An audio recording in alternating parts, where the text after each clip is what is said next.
Hi everyone. I've just this last week found out that they have actually found something that's physically wrong with me, along with everything else. Although I've always been sure there's been something physically wrong for me for the last 3 years, but it's now I've now had it confirmed that I have diabetes, type 2 diabetes, which in some ways isn't surprising due to the fact my ability to exercise is so limited and I am very overweight.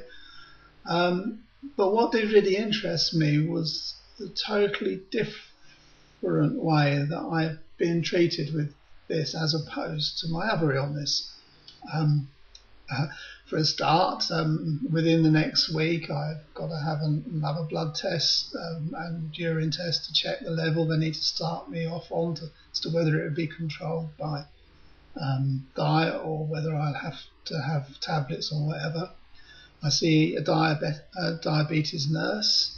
I see a dietitian. I have regular checkups once every 2 months at least to start with. And there's no doubt that they will be more thorough in some of the other checks. As you may possibly know, diabetes can cause neuropathy. So strangely, I have gone from having to ask if I want any medical care for them actually asking me in. That makes a big change. Now, I did say to my GP, "Are you sure that this is physical diabetes and not psychogenic diabetes?"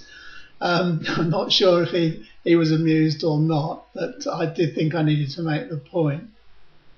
So that's a new thing to contend with. Obviously something I could have done without, but it might have a silver lining to it in that it now means that I have to have contact with the medical profession, possibly the same people, more than just 10 minutes here and 10 minutes there.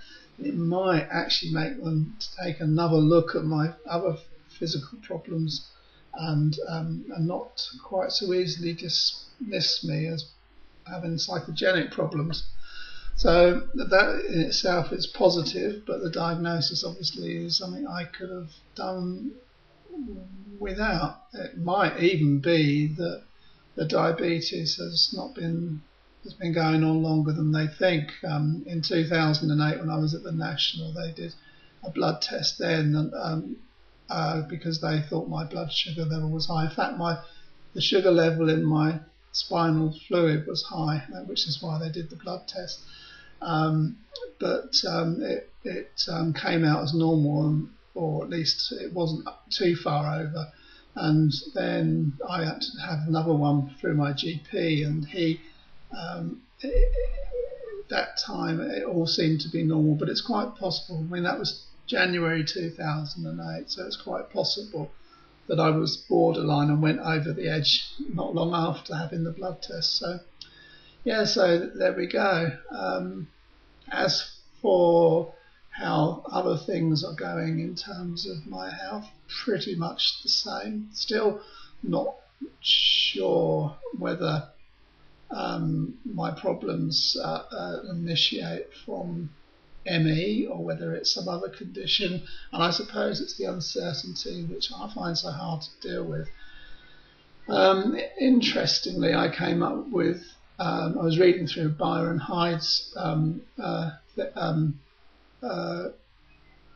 paper, The Complexities of Diagnosis, and he has this little passage where he says I'm talking about his patients, some have a movement disorder that does not conform to classical Parkinson or upper motor neuron disorders. These patients have obvious CNS injury but simply do not fit into neat categories. This could well describe me. I mean, it's so important really to have a handle of what's wrong. The other interesting thing that I was reading was by Dr. Dowsett, and she was saying that part of the long-term or late effects of ME is damage to the pancreas. So again, I do wonder whether that has possibly had an influence in me developing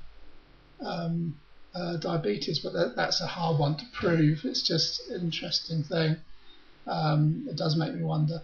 So yeah, so that's where things are. It'd be interesting to see how differently I'm treated from now on, particularly over this part of my illness, and see whether that has a knock-on effect on how I am perceived by doctors, and as to whether they look at other things that go wrong. I mean, I know that they have to check on things like for neuropathy and eyes and that sort of stuff. So, and of course, I have problems with my eyesight. I do have problems with sensation in my feet and fingers and things from now and then. So who knows? It might lead to something more clear coming out. So that's it. It's quite a quick one. I'll speak to you all soon. Bye for now.